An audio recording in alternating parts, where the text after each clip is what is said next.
Hello and welcome to Comic Solving Problems. I'm Stephen Allen. And I'm Eric McElroy. Hello, good evening. And as you can tell by the fact that we're not dressed up, and I would say as you can tell by the fact it's daylight, but I'm certainly in what looks like a dungeon. This might be ever so slightly pre-recorded. It might be, but if you're not sure, just welcome to the show. Have a little look in the chat, and we can already see who's there. Welcome. Yep. It's good to see you. Oh, yep. Hi. Hello to Martin. Comment. Hello to Mark. Charlotte. Brit. Victoria. Yeah. Victoria. And everyone else who's there. If we've forgotten your names, we apologize. Or if we're not reading them because we're not live. But this is the show where Steve and I get together, as we have since the pandemics began in 1918. And we discuss the world's problems. And as comedians, or as comics, as the title suggests, we solve them. So it's very simple.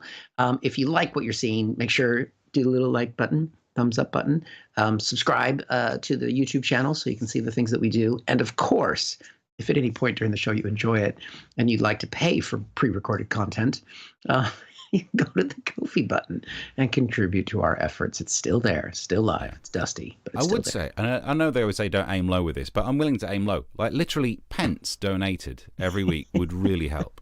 Your pence could make a difference. That's right. That's depressing. I would try and say we're starving comedians, but look at me.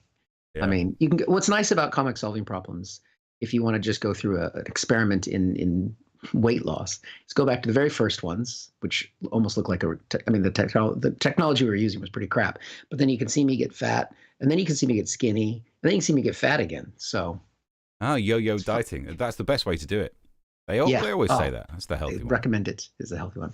But we're not here to talk about that. We've got some real news to cover, don't we, Steve? Yeah. We can get stuck in with the news that's been catching your eye. Let's solve some problems. Yeah, this is a problem that affects both of us quite personally because we're very, very close to Twitter. It's you've been very active on Twitter over the years. You've got a really strong following. I don't have a strong following, but I did manage to get a blue tick, which is the only claim to fame I've had in my entire career over 20 years. Do you ever add in the caveat that you got the blue tick before they stopped handing them out because they were dishing them out to too many far-right wingnuts? Mention that? Thanks for bringing that up. Yep, I got in with all the right-wing fascists. That was my time.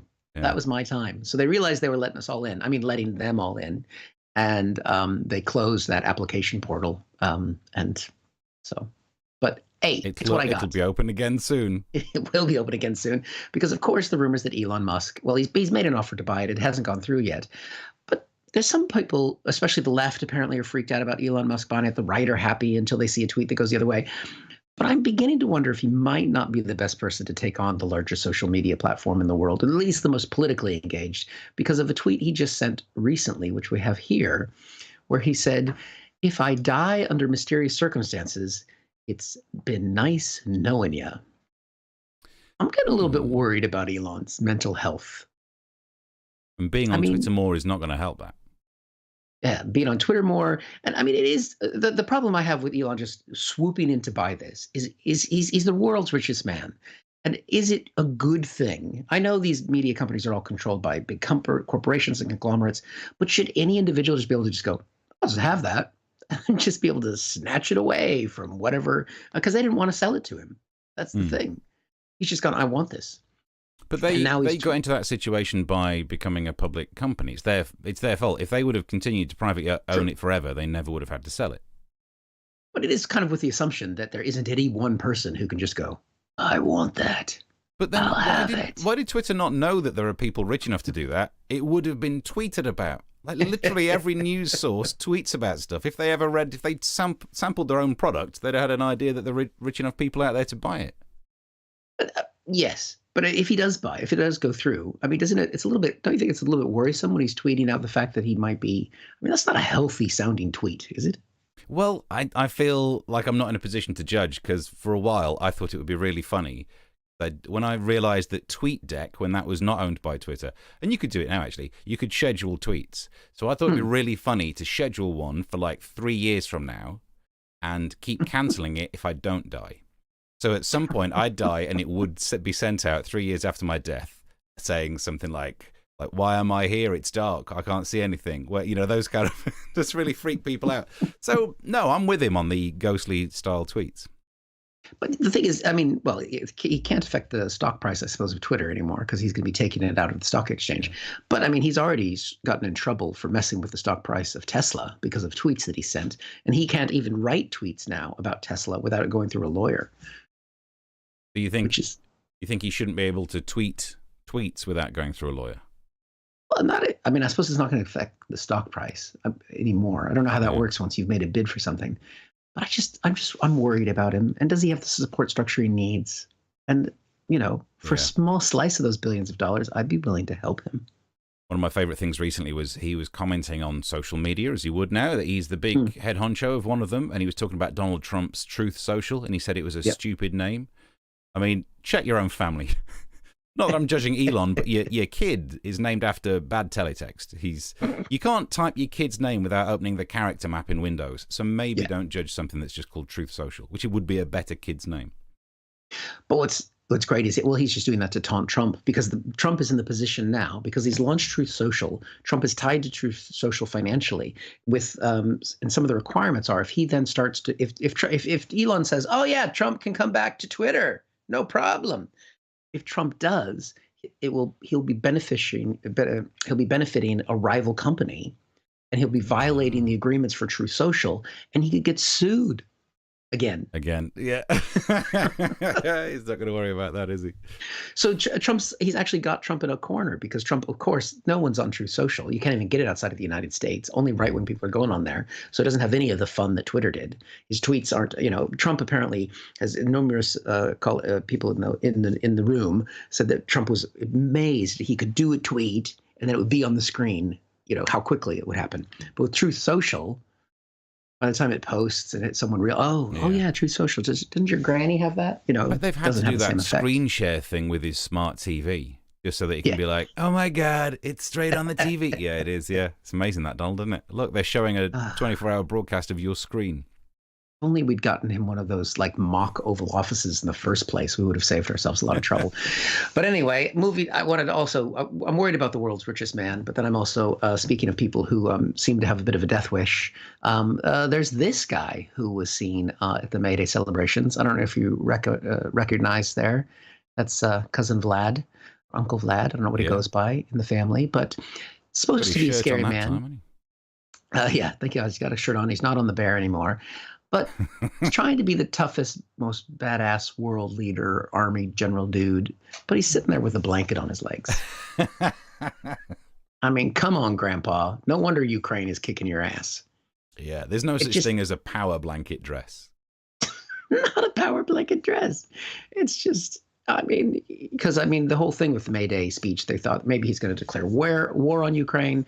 Maybe they thought he was going to announce some big initiative or at least say that he's won and start to pull out.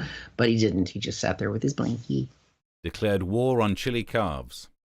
I mean, do you not blame him? I'm sure it's cold there. And it is May. He's Russian. He goes in the icy waters. Yeah. This is not the look of strength that we normally see from good old Vladdy Poo. None of them are wearing gloves. Of course not. Seems stupid. In fact, the other guy who's next to him is really doing that grip of a person who wishes they were wearing gloves. Well, no, what he's doing, I think what's happened there is that Putin's taken his blankie. And he's just holding on where it was. Get my blankie. I call this blanket Crimea. You cannot look like a badass guy with your finger on the nuclear button if you got a blankie on. Sorry. Yeah. I'm not having it anymore. Speaking finally about worrying pics, I'm not a big social media person other than Twitter. I'm not much of a celebrity person, but this caught my eye. Apparently, Britney Spears has been released, from her agreement where she was held in control of her father because of her mental health. But it looks like she's out of that, and everything's fine, except for the fact that she keeps posting nude photos of herself as she's pregnant now. And it's one of those headlines that, I don't really normally go on Instagram. I don't even have an Instagram account, but I have one now. But I could check out. Isn't it true that every single time there's a nude picture, you go on Instagram, they're not nude because you're not allowed to show nipples on Instagram. Yeah. Nipples on Instagram would be a great name for a band. But it's a full body pic. So she's got her hands over the nips, and then there's a little pink heart over the. Oh, like Barbara Windsor in Carry On Doctor. It's kind of like a carry-on. Yeah. But, I mean, again, worried about mental health here.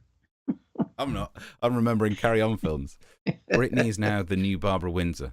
That could be a whole article in the I newspaper. You could take that angle and run with it.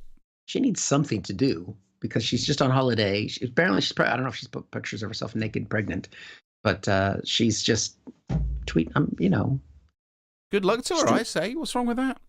Making the world a better place, one picture at a time. Does it show good mental health? Well, I don't think showing revealing, provocative pictures is necessarily linked to bad mental health. I mean, I'm not saying I think Britney has good mental health, but I definitely it's a Venn diagram overlap thing. The Venn diagram circle of people who show provocative pictures includes a massive area that's not to do with mental health, and there's this little circle that's Britney. It did inspire me, though, because since I was on Instagram and I saw that that's what you do on Instagram. If you go to my Instagram page, you can see some photos. A minute, I thought you were going to post a picture on the show. Oh. No, I don't want our YouTube channel to get taken down again. Again, yeah, fair enough. Well, that's some good stories. My stories mainly come from one newspaper today. That's how much prep I've been doing. The Daily Star? Today's Times, actually. Today's Times. Front page. I mean, there are different stories to zoom in on. We could talk about the story that is microaggressions as bad as overt hatred, NHS workers told, which it's not, is it? Like, they're saying microaggressions are as bad as aggressions. Then you're missing the word micro. That's like saying centimeters are as big as meters. They're not. So if you got 1,000 microaggressions, that would equal one aggression. I don't hate to get all SI unit about this, but I think they missed a point. But there's the other story we could look at on the front page, the Queen there. I mean, this is a picture from 2002, where look how much fun they have pretending they're commoners. Anyway, Queen to miss state opening of Parliament, which I'm not sure if that's because she's frail or because even she has just had it with politics these days. Imagine if you could get out of turning up and reading out all that BS. You'd send Charles instead. I do have a theory about why she's not there. I mean, because she has missed this speech before, the Queen's speech, and 2 other previous occasions. Yeah. She was pregnant. And therefore... Just saying, she's a little frisky widower. Maybe she's been having some fun times and gotten herself into a little bit of trouble.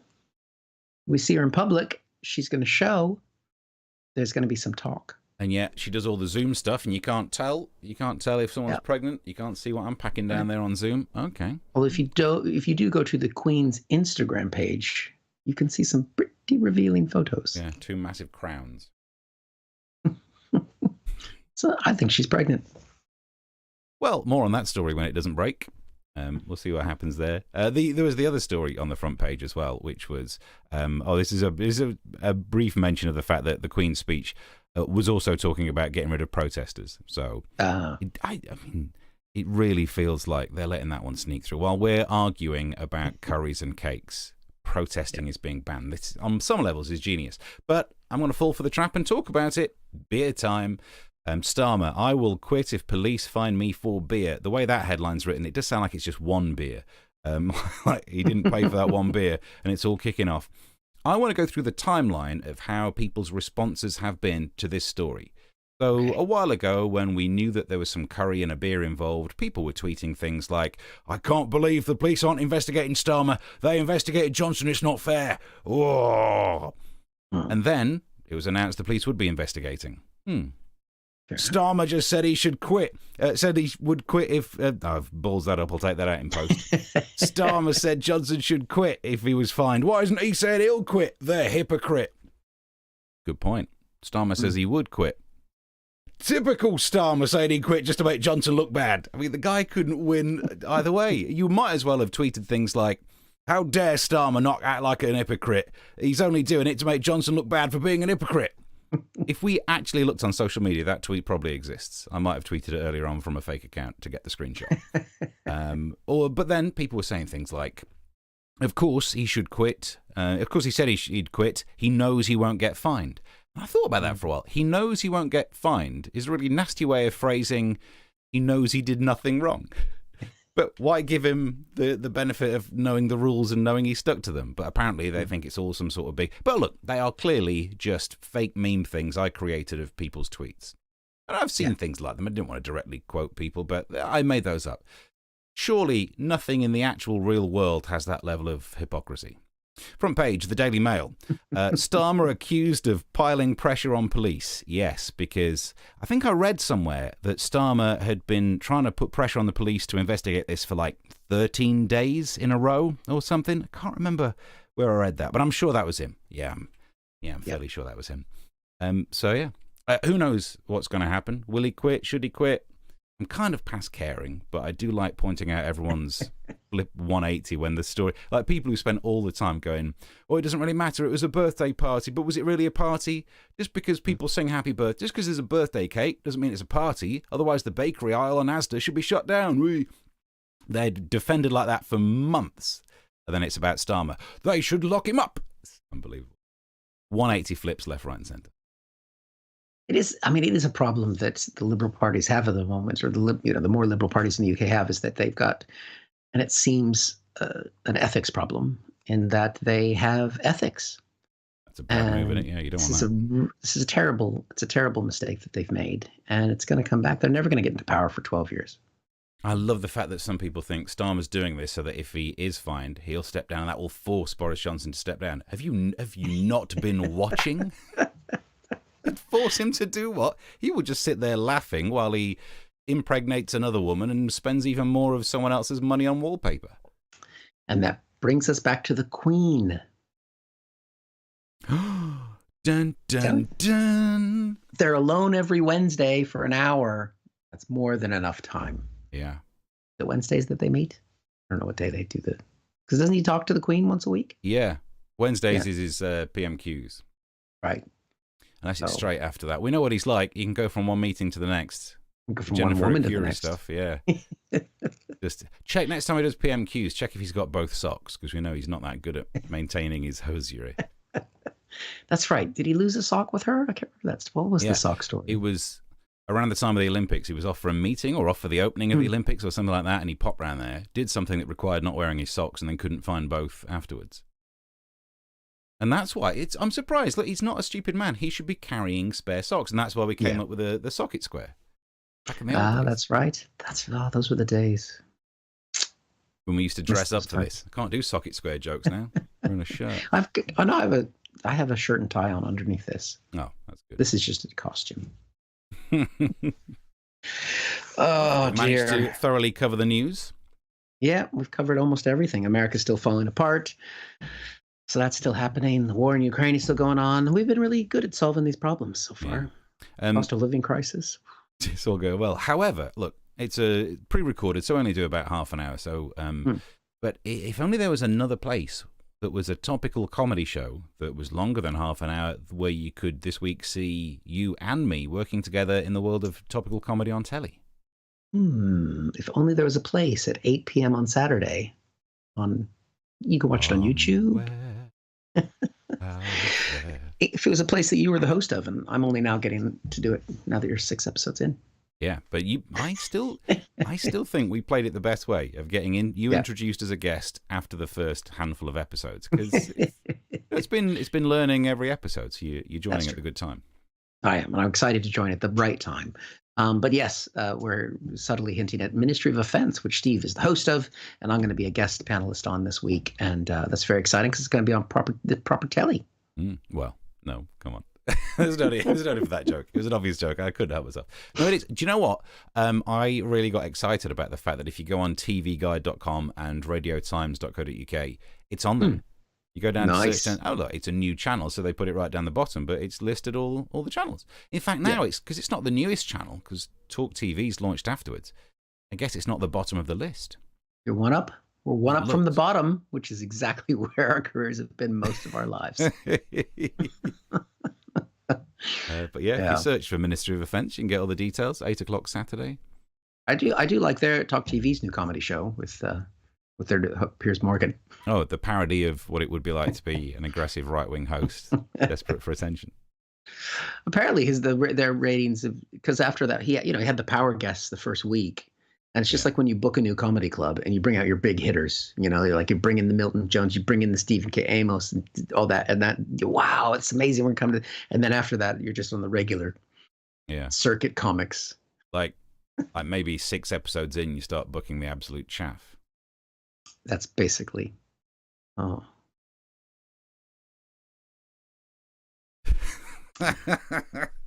We still got it. This is the kind of riffing we need to do during the recording. This is that's what makes it happen. We should say that as well, because we tried to do a live version of the show and failed. However, you can come and see Ministry of Offence being recorded live. Yes. It's Thursday. You've got to be there about 5:30, I think.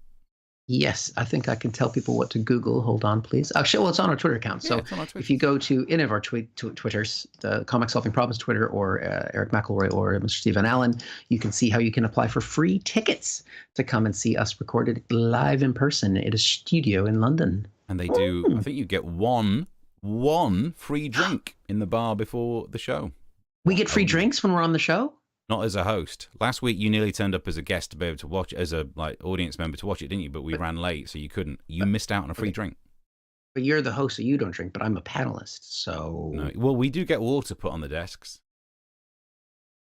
I know people think it's all showbiz.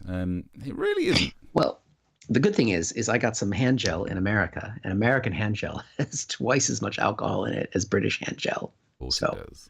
I'll be just keeping my hands clean and just. Of course, it flipping does. Just you can light this shit on fire. It's so fucking. It's amazing.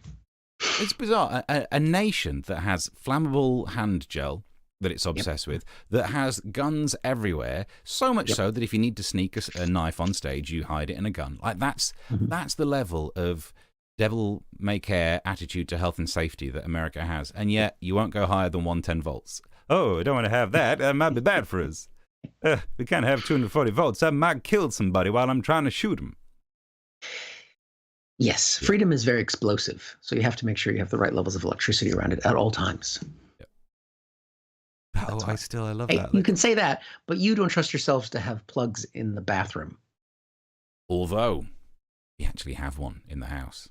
What? Because one of the bathrooms, that's right, one of the bathrooms. Damn. One of the bathrooms used to be a bedroom before they redesigned the house. And in the bathroom, there's no plugs. But you open that airing cupboard door and look down there, 3 pins. 3 pins, 240 volts, baby. You could blow dry your own hair in the bathroom. I did. And look what happened. You don't want that many volts going through it. Your missus could blow dry your hair, but you've got other back hair. So is the kid, actually. Definitely takes after me in that way. Little Turkish barber. So I think we've managed to produce a show, but also with the promise of there being an actual show you can come and watch being filmed and watch on the telly. Yes, so please do that. Please, but for this, keeping the comic solving problems dream alive, subscribe to our channel, like the video, do all those things. Kofi. If